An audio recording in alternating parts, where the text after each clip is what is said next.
banks work. In the big, bubbly ocean, fish have a problem. They catch worms. They love worms. Worms are tasty. Worms are currency. But fish don't like carrying worms everywhere. Too squishy, too wiggly. So one clever fish opens a bank. Let's call him Gill. Gill says, "Give me your worms."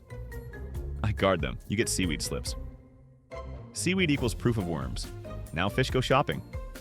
With seaweed. Very cool. Very slimy. Very smart. But Gill does more. He sees piles of worms. Just sitting. So he thinks, what if I lend worms to other fish?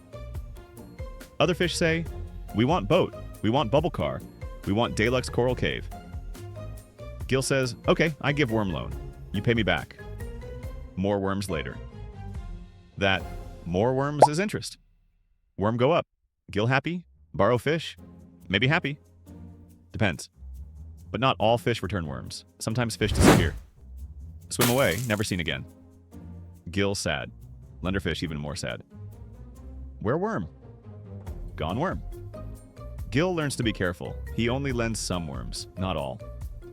Still, he makes bubbles, or money, from interest. Lender fish still get to withdraw worms when hungry. Usually, as long as all fish don't ask for worms. At the same time, because, surprise, Gill doesn't have all the worms. Just seaweed promises. If panic, where worm? Not here. Fish bank, crash, fish sad, worm gone. Ocean chaos? So fish trust Gill. Trust keeps the bubbles from popping. Bank work? Only if fish believe in seaweed. So now you know, fish don't just swim, they bank. Thanks for diving into this with us. If you liked this, toss us a like. Swim by next time, and please subscribe before the worm goes up.